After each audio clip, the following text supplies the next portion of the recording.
तो हेलो दोस्तों, आज के इस वीडियो में हम लोग पार्ट 6 यानी कि क्लास 9 का मैथ चैप्टर नंबर 3 का पार्ट 6 सॉल्व करने वाला है। ठीक है, टोटल 17 क्लास हम लोग सॉल्व कर चुके हैं इस क्लास 9 का, और ये है हमारा 18 क्लास नंबर क्या है 18। ठीक है, और ये हमारा क्या है, चैप्टर का नाम है कोऑर्डिनेट ज्योमेट्री यानी कि निर्देशांक ज्यामिति, चैप्टर नंबर 3। और ये हमारा लक्ष्य है। ठीक है, लक्ष्य यानी कि ए प्लस स्कोर। ठीक है, तो चलिए देख लेते हैं क्वेश्चन नंबर 51 यानी कि 51 को। इसमें कहा गया है कौन सा बिंदु y अक्ष के बाएं ओर स्थित है। तो देख लीजिए बाएं ओर क्या होता है, लेफ्ट साइड यानी कि इस साइड ये हुआ y एक्सिस, और इसमें कहा गया है बाएं ओर इधर, तो इधर कौन वाला बिंदु होगा। यहाँ देखिए इधर का मतलब क्या है, एक्स का नेगेटिव डायरेक्शन, एक्स डैश यानी कि एक्स का नेगेटिव डायरेक्शन। यहाँ देखिए एक्स प्लस में है, यहाँ भी प्लस में, ये नहीं होगा। अब यहाँ भी है एक्स प्लस में, ये भी नहीं होगा। और ये वाला है एक्स माइनस, तो ये वाला आ जाएगा हमारा नेगेटिव डायरेक्शन में, यानी कि वाई अक्ष के बाएं ओर, यानी कि ऑप्शन नंबर बी सही है। ठीक है, चलिए अब हम लोग देखते हैं क्वेश्चन नंबर 52। इसमें कहा गया है बिंदु 1 2 2 3 स्थित है, यानी कि ये जो दो बिंदु है ये कहाँ पर स्थित है। तो ध्यान दीजिए इसमें दोनों प्लस में है, यानी कि x भी प्लस y भी प्लस, इसमें भी x भी प्लस और y का निर्देशांक भी प्लस। इसका मतलब ये हुआ कि ये बिंदु कहाँ स्थित है, प्लस प्लस कहाँ होता है, फर्स्ट क्वाड्रेंट में। x का निर्देशांक भी प्लस में होता है और y का निर्देशांक भी, यानी कि x का डायरेक्शन प्लस और y का डायरेक्शन प्लस, इसलिए ये निर्देशांक क्या होता है, x का भी प्लस में है और y का भी प्लस में है, और ये दोनों बिंदु उसी क्वाड्रेंट में स्थित है, यानी कि प्रथम चतुर्थांश, यानी कि फर्स्ट क्वाड्रेंट। ठीक है, चलिए अब हम लोग देखते हैं क्वेश्चन नंबर 53। इसमें कहा गया है यदि किसी बिंदु का x निर्देशांक शून्य है तो वह बिंदु स्थित है, यानी कि x इक्वल टू शून्य है तो वो y एक्सिस में लाई करेगा। ठीक है, y एक्सिस का मतलब ये वाला एक्सिस, यानी कि x एक्सिस को नहीं, y एक्सिस में वो बिंदु स्थित होगा यदि x का निर्देशांक शून्य है। तो चलिए अब हम लोग देखते हैं क्वेश्चन नंबर 54। क्वेश्चन नंबर 54 में कहा गया बिंदु इतना स्थित है, यानी कि ये बिंदु कहाँ पर स्थित है। तो ध्यान दीजिए ये दोनों एक्स एक्सिस बोल रहे हैं, क्या बोलेंगे, एक्स निर्देशांक और वाई निर्देशांक दोनों क्या है, माइनस में है, इसलिए ये कहाँ है, थर्ड क्वाड्रेंट में है। ठीक है, थर्ड क्वाड्रेंट में एक्स भी माइनस में होता है और वाई भी माइनस में होता है, यानी कि तृतीय चतुर्थांश। अब देखिए क्वेश्चन नंबर 55। क्वेश्चन नंबर 55 में कहा गया है बिंदु 0 -2 स्थित है, यानी कि ये बिंदु कहाँ पर स्थित है। तो ध्यान दीजिए एक्स इक्वल टू 0 है, वाई क्या है, -2। एक्स इक्वल टू 0 यानी कि वाई एक्सिस पे बिंदु ये स्थित है, यानी कि ऑप्शन नंबर बी। यदि एक्स इक्वल टू 0 तो बिंदु वाई एक्सिस में होगा, और यदि वाई इक्वल टू 0 यानी कि वाई इक्वल टू 0 तो ये बिंदु कहाँ स्थित होगा, एक्स एक्सिस में। तो ये हमारा आंसर होगा, यानी कि ऑप्शन नंबर बी। चलिए अब हम लोग देखते हैं क्वेश्चन नंबर 56। इसमें कहा गया है एक्स एक्सिस में सभी बिंदुओं का कोटि, क्या पूछा गया है, एक्स एक्सिस यानी कि इसमें सभी बिंदुओं का कोटि, यानी कि एक्स एक्सिस में जितने भी बिंदु हैं उसका कोटि। तो एक्स एक्सिस में जितने भी बिंदु होते हैं, कोटि का मतलब समझ लीजिए पहले, कोटि का मतलब होता है वाई निर्देशांक, यानी कि ये वाई निर्देशांक, यानी कि ये वाई अक्ष है, इसमें मतलब एक्स एक्सिस से यहाँ से इधर की दूरी और इधर की दूरी को हम लोग कर सकते हैं कोटि। या तो हम लोग इस प्रकार इसको समझ सकते हैं, जैसे कि मान लेते हैं हमें एक निर्देशांक दिया गया है, यानी कि पॉइंट का कोऑर्डिनेट हमें दिया गया है 2 और 4 है।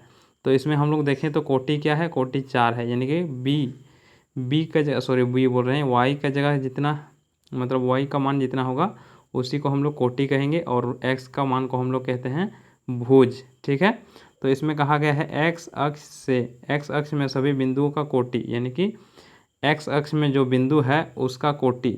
तो एक्स अक्ष में जितने भी बिंदु होते हैं उसमें कोटि क्या होता है, शून्य होता है। ठीक है, यानी कि यहाँ 0 होता है, तभी वो एक्स एक्सिस में होगा। यदि y इक्वल टू 0 हम लोग जानते हैं, यदि y इक्वल टू 0 होगा तभी वो एक्स एक्सिस में होगा।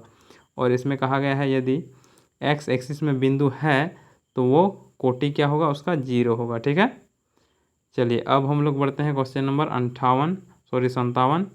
इसमें कहा गया बिंदु -1 -2 फिर कोमा है -1 -3 कोमा -4 -5 कोमा -3 -3। तो ध्यान दीजिए ये सभी बिंदु एक ही चतुर्थांश में स्थित होगा, क्योंकि ये देखिए माइनस माइनस एक्स भी, एक्स निर्देशांक भी माइनस, वाई निर्देशांक भी माइनस, यहाँ भी देखें तो यहाँ एक्स निर्देशांक भी माइनस में है और वाई निर्देशांक भी माइनस में, यहाँ भी माइनस माइनस में है। तो इसका मतलब यहाँ हम लोग देखते हैं कौन वाला क्वाड्रेंट में सब माइनस होता है, यानी कि एक्स भी माइनस और वाई भी माइनस। तो ये वाला थर्ड क्वाड्रेंट में होता है। थर्ड क्वाड्रेंट में क्या होता है, माइनस माइनस, यानी कि एक्स का नेगेटिव डायरेक्शन और वाई का नेगेटिव डायरेक्शन में होता है। इसका मतलब ये चारों बिंदु कहाँ स्थित है, थर्ड क्वाड्रेंट यानी कि तृतीय चतुर्थांश। ऑप्शन नंबर ए सही है। चलिए अब हम लोग देखते हैं क्वेश्चन नंबर 58। इसमें कहा गया है यदि किसी बिंदु का y निर्देशांक 0 है तो वह बिंदु स्थित होगा। ध्यान दीजिए y निर्देशांक 0, इसका मतलब वो बिंदु कहाँ स्थित होगा, x एक्सिस में। यदि y निर्देशांक 0 का मतलब x यहाँ कोई संख्या हो सकता है और यहाँ 0 है, तो ये बिंदु हमेशा कहाँ होगा, x एक्सिस में होगा। ठीक है। चलिए अब हम लोग बढ़ते हैं क्वेश्चन नंबर 59। इसमें कहा गया है यदि किसी बिंदु P की अक्ष से लंबवत दूरी क्या है, 7 इकाई है, पर 7 इकाई पर स्थित है, तो बिंदु P में है। यानी कि बिंदु P कहाँ पर है, तो ध्यान दीजिए एक्स एक्सिस से 7 यूनिट डिस्टेंस पर है। ठीक है, यानी कि 7 इकाई दूरी पर है।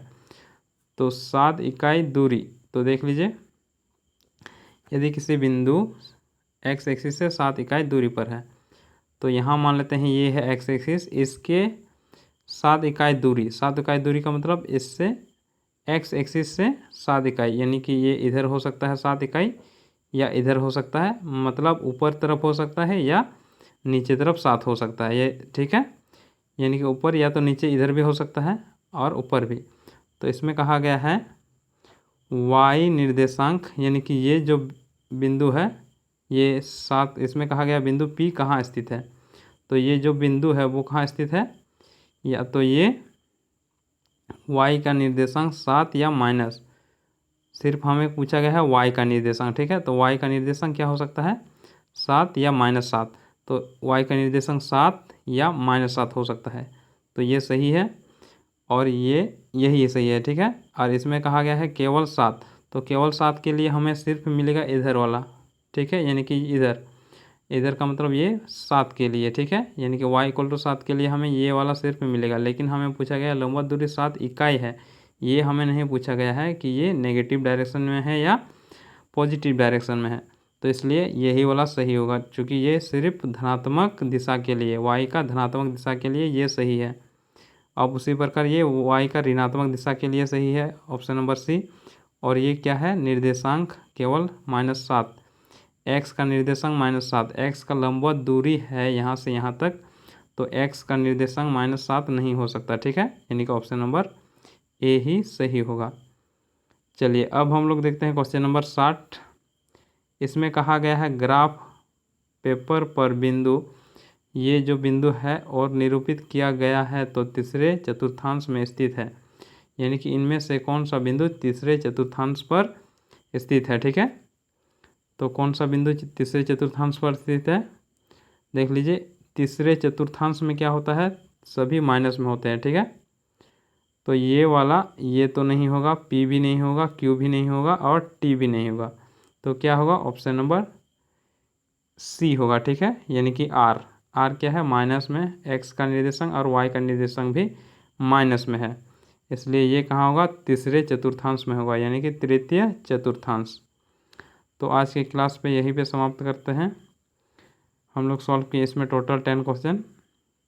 तो चलिए फिर हम लोग मिलते हैं नेक्स्ट वीडियो में।